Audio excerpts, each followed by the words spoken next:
नमस्कार, मैं हूँ करमवीर और आप देख रहे हैं रोजाना वर्ग का कार्यक्रम देश और दुनिया। और आपको रूबरू वही है रजवी सर हैं हमारे। सर बहुत बहुत स्वागत है। प्रणाम। सर एक वसीम बरेलवी साहब की रचना है कि मिली हवाओं में उड़ने की वो सजा यारों, मैं अब जमीन के रिश्तों से कट गया यारों।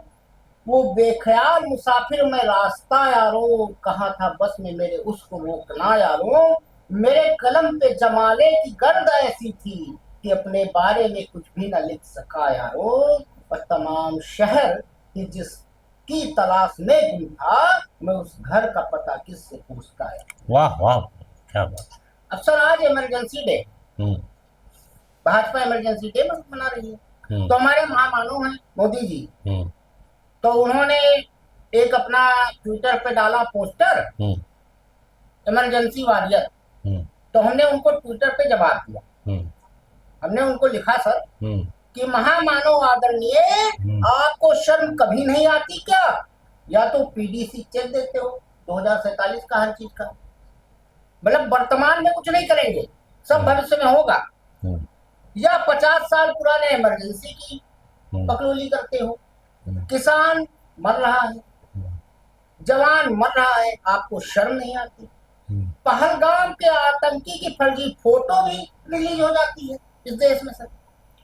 रवीश कुमार जी का मैं सुन रहा था, उन्होंने एक नया यूट्यूब चैनल डाला है एआई रवीश कुमार, कि कितने किसान पर डे मर रहे हैं। हम्म।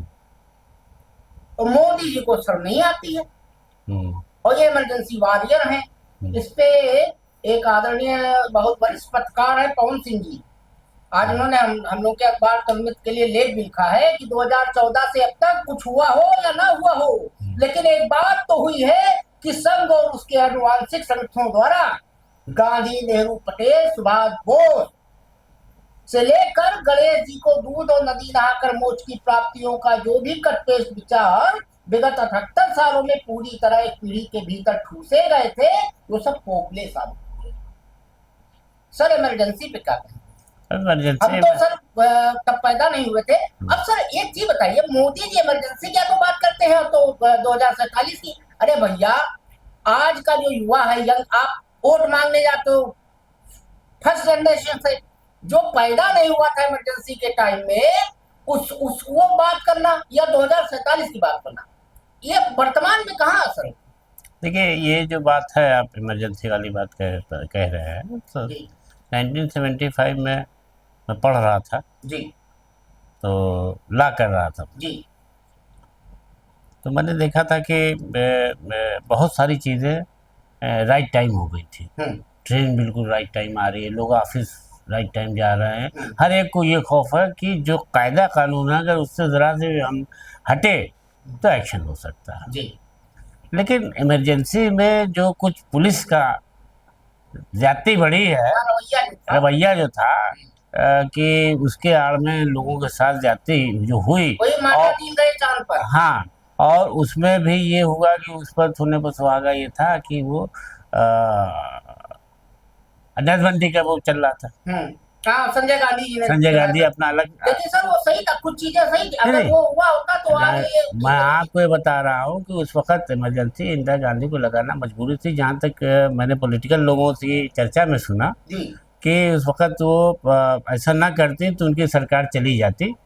तो जी उन्होंने ये कदम उठाया था, और उस वक्त विपक्षी को रोकने के लिए किया था उन्होंने, कि विपक्ष कुछ ऐसा ना करे कि भारत और सरकार। सर जब मोदी जी ये बात कहते हैं तो उनको शर्म नहीं आती है कि इमरजेंसी तब लगी थी जब इंदिरा गांधी को इलाहाबाद हाई कोर्ट के माननीय जज ने सजा सुना दी थी। ये आज हालत कोर्ट की ऐसी कर दी है माननीय मोदी जी ने, जजों की स्थिति, justice Shekhar Yadav high court में बैठे हैं, जस्टिस वर्मा हाई कोर्ट लेकिन आज, इलाहाबाद में तुम लोग बैठे हैं सर। हाँ, लेकिन आज तो ये कहते हैं कि गुजरात के वाक़े को लेकर के हमको दो दो बार कोर्ट में। जस्टिस लोया मर गए, आज तक पता नहीं चला, इमरजेंसी वॉरियर है सर, मानिए कहिए। लेकिन मैं आपको एक बात और याद कराना चाहता हूँ कि भारतीय जनता पार्टी और संघ के नेता भी वो कहे जा सकते हैं, लाल कृष्ण आडवाणी जी, उन्होंने ये राम मंदिर के लिए सबसे पहले रथ निकाला था, और बहुत बड़ी क्रांति की थी उन्होंने। हाँ, हिंदू रथ समाज, यात्रा रथ यात्रा हिंदू समाज 91 में।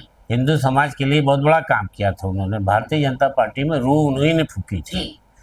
तो बहरहाल जब वो निकाले गए और वो निकला और राम मंदिर भी बन गया, सब कुछ बन गया और सब ठीक ठाक, तो ये प्रधानमंत्री सीधे नहीं बन पाए। ये समझा जा रहा था बनेंगे, लेकिन अटल जी जिंदा थे। हाँ, वेटिंग पीएम रह गए। हाँ, वेटिंग पीएम रह गए, डिप्टी पीएम बन के रह गए, गृह मंत्री और डिप्टी पीएम। लेकिन जब ये सरकार आई 2014 में, तो अचानक एक दिन एक सभा में लाल कृष्ण आडवाणी जी ने ये बात कही कि मुझको ऐसा लगता है कि जैसे अघोषित आपातकाल जैसा है, बोल नहीं सकता मैं कुछ। और उसी के बाद उनको संरक्षक मंडल में डाल दिया गया कि अब आप जाइए। तो इमरजेंसी तब थी। हाँ, वही मैं आपसे कहना चाह रहा हूँ कि जब एक बड़े लीडर ने, जिसकी पसंद की सरकार आई, जिन्होंने मोदी को बचाया था, मुरली मनोहर जोशी देख लीजिए आज कहाँ है पता नहीं। हाँ, मोदी लाल कृष्ण आडवाणी ने कदम कदम पर, अटल जी जब गुजरात का वो हुआ था, हादसा हुआ था वहां पर कार सेवकों के बाद, गुजरात में भी दंगा फसाद हुआ था, तो वहाँ चीफ मिनिस्टर थे। अटल जी ने राजधर्म की बात की, राजधर्म की बात की थी, तो उस पर भड़क गए थे ये लाल कृष्ण आडवाणी।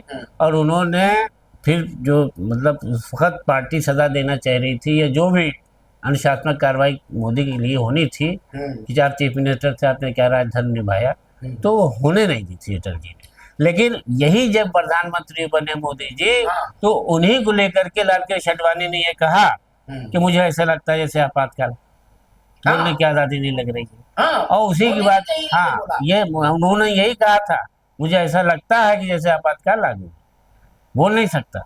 और उसके बाद पता चला कि वो, और मुझसे लोग पूछते थे जब मैं चुनाव कवर करता था, तो मैं दफ्तर जाता था, हाँ, तो वहां से आता था, तो मुझसे लोग पूछते थे दफ्तर में मेरे, मैं राष्ट्रीय सहारा में था, तो मुझसे लोग पूछते थे कि सर वो लगता है कि आडवाणी जी को राष्ट्रपति बना देंगे। तो मैं अब वो जुमला तो नहीं बता सकता, तो मैंने ये जरूर कहा था कि भैया कोई अपने से लकड़ी नहीं कराएगा, उनको राष्ट्रपति क्या, उनको कुछ नहीं बनाएंगे। ऐसा कोई सगा नहीं जिसको मोदी जी ने ठगा नहीं। तो अंत में हुआ वही। तो लोगों ने मुझसे कहा सर आपने बहुत दूर की बात, हमने कहा दूर की बात इसलिए खेली थी कि अटल जी, बिहारी वाजपेयी और लाल कृष्ण आडवाणी दो ही बड़े लीडर थे, और वो मानते थे कि हमारे इशारे पर सब चलेगी। लेकिन उन्होंने महसूस किया कि नहीं हो रहा है, तो ये लोग अगर उनको कुछ बना देंगे तो वो होने नहीं देंगे उस पर। अब सर ट्रम्प के खिलाफ महाभियोग आया जी, जो ईरान पे उन्होंने हमला किया बिना परमिशन लिए कांग्रेस के। कांग्रेस वहाँ का संसद होती है भैया, ये वाला कांग्रेस ना समझ लेना अंधभक्तों। तो नहीं, कांग्रेस एक तरह की कैबिनेट होती है जिससे परमिशन लेनी पड़ती है, संसद को कांग्रेस कहते हैं। तो वहाँ पे हुआ क्या कि वो खैर खारिज हो गया, पास नहीं हुआ, लेकिन ट्रम्प ने फिर पोस्ट किया। ट्रम्प ने बेवकूफ एओसी पर निशाना साधा। ट्रम्प ने अपने पोस्ट की शुरुआत ओकासियो कार्टेस का सीधे तौर पर अपमान करते हुए कि उन्हें बेवकूफ ओएसी और कांग्रेस में सबसे बेवकूफ लोगों में से एक कहा। क्या कहेंगे सर? अब ओएसी में जो जिनको अपमानित कर रहे हैं, या वो उनको बहुत ज्यादा उनकी निंदा कर रहे हैं, आलोचना कर रहे हैं, इस बात से क्यों भाग रहे हैं कि उनको कांग्रेस संसद से पूछना चाहिए था हमले के पहले। ये तो उनका असंवैधानिक बता रहे हैं वहाँ कानून के हिसाब से कि उन्होंने गलत किया है, ईरान पर इस तरह से किया। संसद का सत्र नहीं बुलाया गया, पहलगाम का हमला हुआ, पर चिल्लाता रहा और तीन फर्जी आतंकियों का चित्र भी जारी हो गया। बाद में ने कहा कि फर्जी है।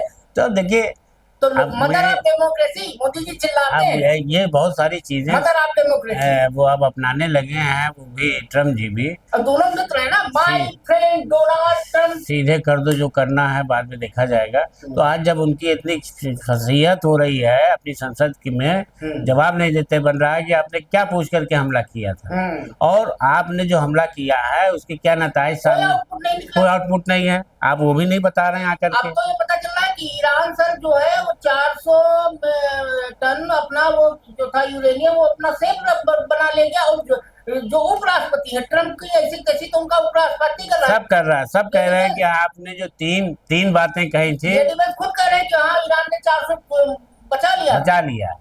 नहीं, उसमें जो उसका इंस्पेक्शन करने वाली एजेंसी है वो कह रही है अगर यूरेनियम पर हमला होता और ध्वस्त होता तो उसके असरात दिखाई देते, उसका प्रभाव रेडिएशन होता, वो तो हुआ नहीं है कहीं, तो कैसे मान लें कि कहाँ गया वो 50 किलो, 50 टन कितना है वो 900 यूरेनियम। टन था। हाँ। और 400 टन तो सिर्फ जेडी वेंस बता रहे हूँ, राष्ट्रपति अमेरिका के हम्म। पुष्टि कर रहे हैं उसकी।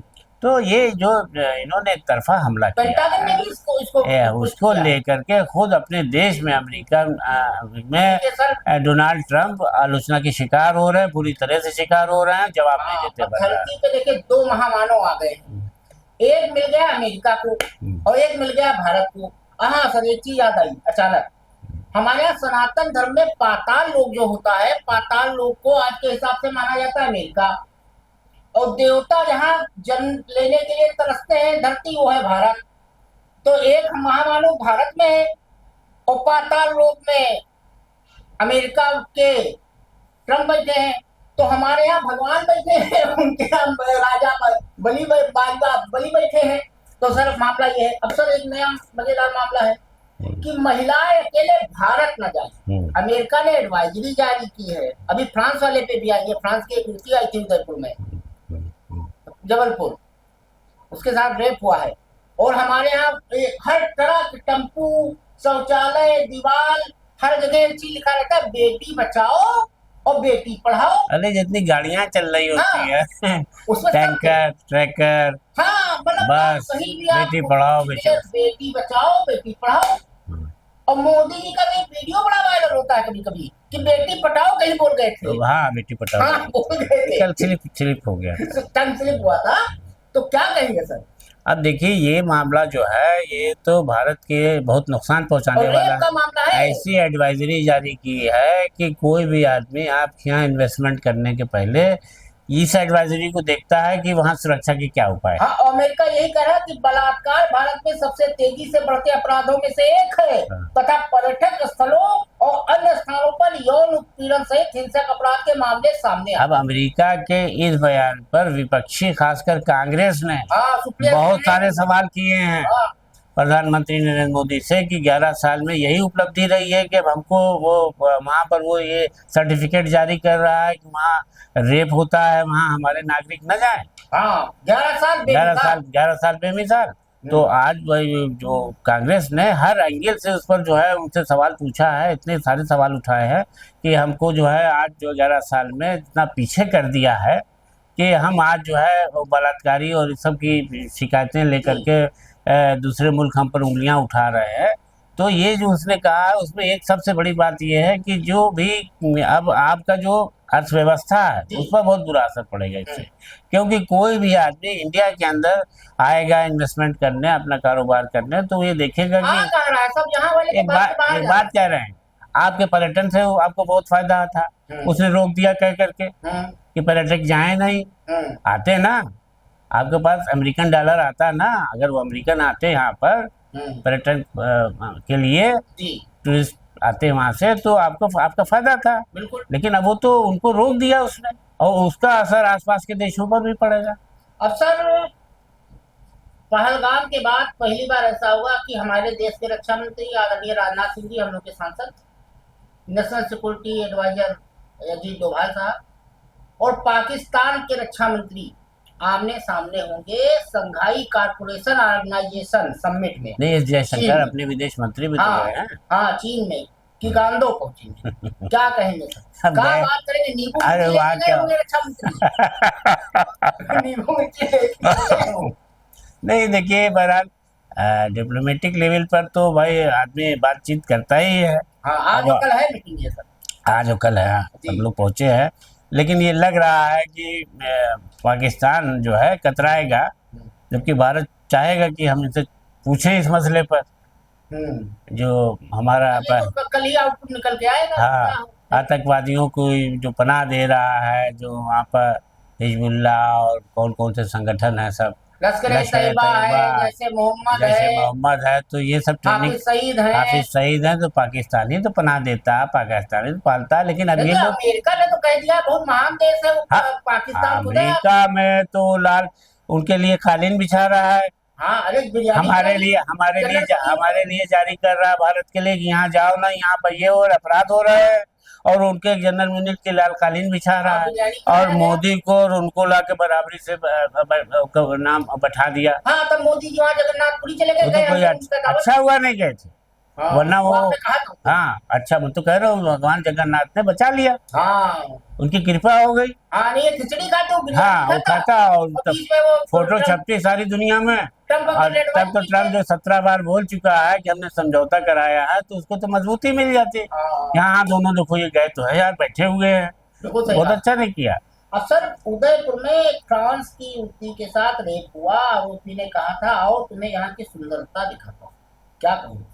हाँ, ये 22 जून की घटना है, 22 जून को दिल्ली से उदयपुर घूमने आई थी, क्या कहें। अब देखिए ऐसी जगहों पर हमारी तो पुलिस व्यवस्था की कमजोरी बनी जाएगी कि फॉरेन की कोई औरत आए और कुछ हो तो उसके साथ आतिथ्य जो एक सर, हाँ याद आया सर, मोदी जी ने कौन चलाया था, इनक्रेडिबल इंडिया, तुल्य भारत, आतिथ्य देवो भव, अतिथि देवो भव, हाँ योजना बनाई थी। हाँ, तो अब उसके लिए सिक्योरिटी की कैसी क्या व्यवस्था वहाँ नहीं थी कि उसने उसके साथ जो है अभद्रता की, शारीरिक शोषण किया उसका, और वो उस पर इंक्वायरी बैठी है और पता चला है, अभी गिरफ्तार शायद नहीं हुआ या हो गया लड़का।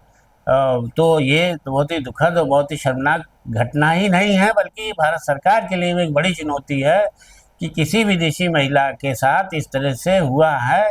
और इसके पहले ट्रम्प ये कह चुके हैं कि भारत न जाओ, तो इसको तो बल मिल गया ना।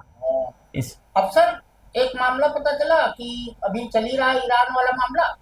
अब अमेरिका ने कौन कांड किया भारत, इस समय भारत दुर्दशा, हमको उनका भारतीय हरिश्चंद्र का आपके बनारस के ही थे, उनका वो याद आता है भारत दुर्दशा, कि रूस से कोई तेल खरीदेगा भारत या चीन, तो उस पर 500% टैरिफ लगाएगा।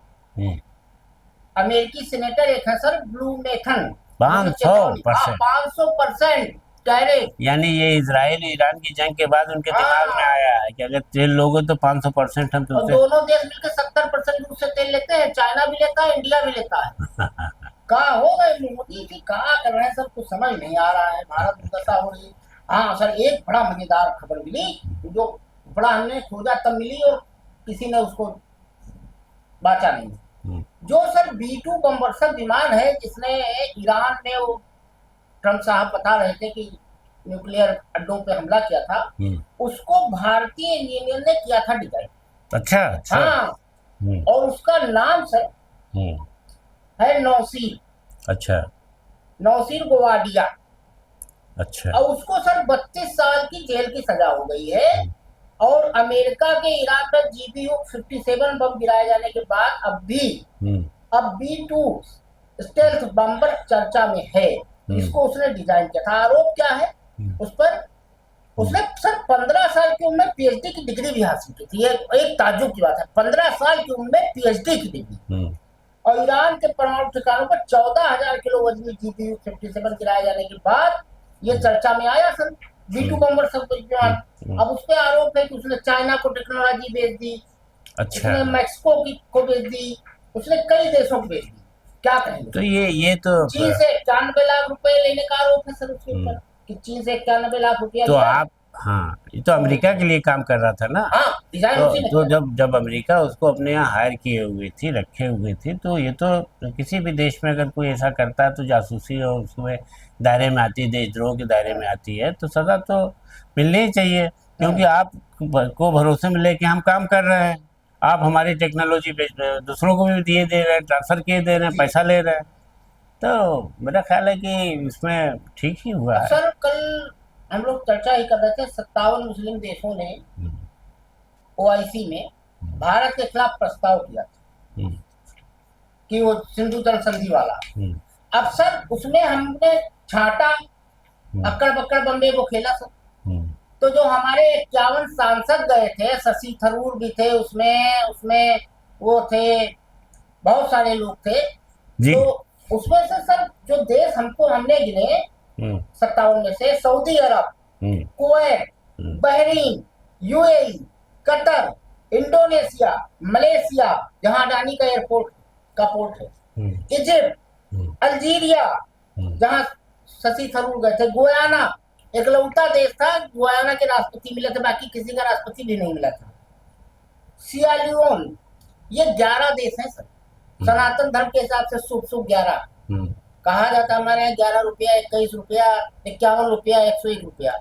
तो ये 11 देश हैं जिन्होंने भारत के खिलाफ प्रस्ताव पास किया है। क्या कहेंगे सर? अब देखिए, ये बात तो आप कह रहे हैं, बहुत सही कह रहे हैं जहाँ जहाँ कि हमारे लिए बहुत चिंता का विषय है। जी। इस पर कांग्रेस के प्रवक्ता ने ये भी कांग्रेस की तरफ से इल्जाम लगाया गया है, सवाल पूछा गया है कि आज जब कश्मीर पे सर चर्चा हो गई, आपने आप प्रधानमंत्री के बनने के बाद 11 साल में कोई कोना लगभग छोड़ा नहीं कि यहाँ आप गए ना हो। छोटे छोटे भाव, आज जब जरूरत है कि आपके साथ कांधे से कांधा मिला के लोग खड़े हों, तो कोई बड़ा देश आपके साथ खड़ा नहीं दिख रहा है।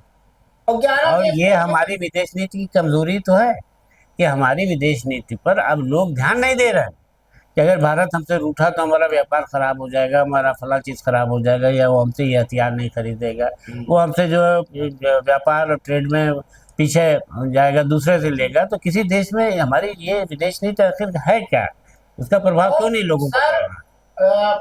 ये बताते हैं मोदी जी से लेके सुधांशु त्रिवेदी से के नेहरू जी चले गए थे यूएनओ कश्मीर का मुद्दा लेके। अरे वो सब ये 57 देश भी अब पहली अच्छा भाई, तुम तो ये कह के आए थे कि वो सब बड़े खराब हैं। हाँ, नेहरू से लेके अब हम कहाँ तक गांधी जी का क्या है, हाँ सब खराब चल रहा था, हम सही करेंगे। अब तुम उसकी मिसाल देके अपनी कमी को छिपा। 57 देशों के कश्मीर पर आज जब आपने इतने लोगों को भेजा और सब देखिए वहाँ पर जो मुस्लिम देश इकट्ठा हुए, 57 कितने देश, सब ने इस बात से वो किया कि पाकिस्तान के साथ गलत हुआ है, हमला किया भारत ने। है अब आप बताइए, आज कश्मीर पे कब मुद्दा उठा रहे हैं लोग, कश्मीर पाकिस्तान का हो। तब रूस, अमेरिका, चीन और फ्रांस, जापान, जर्मनी, कोई भी मुल्क आपके साथ क्यों नहीं खड़ा दिखाई दे रहा? वो क्यों नहीं कह रहा है कि गलत है? पाकिस्तान जो है आतंकवादियों को पनाह देता है, संरक्षण देता है, और भारत में उसका वो करता है डिस्टर्बेंस। हाँ सर, याद आ गया, चलते चलते बता रहा है दर्शकों को। भैया हमने रिसर्च किया है, गूगल से लिया है, गारंटी नहीं है। ये जो आरएसएस के प्रमुख होते हैं सर जी, चित्पावन ब्राह्मण होते हैं। खाली एक आरएसएस का आज तक वाहिद अध्यक्ष हुए हैं, रज्जू भैया। चित्पावन ब्राह्मण क्या होते हैं वही हम बताने जा रहे हैं। रज्जू भैया आपके बनारस यूनिवर्सिटी वाले, खाली एकलौते वही थे जो चित्पावन ब्राह्मण नहीं थे। तो चित्पावन तो ठाकुर थे, हाँ वो क्षत्रिय थे, आपके बनारस के थे, यूनिवर्सिटी पढ़ाते थे आपके। तो हमने भैया खोजा, ये हमारा मतलब राजेंद्र कुमार सिंह रज्जू भैया। तो हमने खोजा सर, चित्पावन ब्राह्मण जो है, इनका भारत की आजादी से कोई लेना देना नहीं था, अंग्रेजों के साथ ये थे। ये पहले मराठों के साथ थे, फिर मराठों के विरोधी हो गए थे, फिर जब अंग्रेजों का शासन हो गया तो अंग्रेजों के साथ हो गए। सावरकर भी वही थे। तो सर हमने खोजा कि भैया चित्पावन ब्राह्मण जो होते हैं, इनका कोई रिलेशन इजराइल के बेने शहर से वहां भी ये पाए जाते हैं। अब गारंटी हम नहीं लेते हैं 100%। तो अब हमको सर समझ में आया कि भैया इतने अंधभक्त हैं, इजराइल इजराइल इजराइल इजराइल क्यों चिल्लाते हैं, इजराइल का क्यों समर्थन करते हैं? वो इसीलिए करते हैं क्योंकि भैया इनके जो बाप दादा है, उनके बाप दादा का मतलब इनके गॉड फादर आरएसएस। तो भैया वही से जब वो निकला है इजराइल से, उनकी नेकर जर्मनी, मुसोलिनी और हिटलर उससे प्रभावित। तो आज के लिए इतना ही, धन्यवाद, नमस्कार।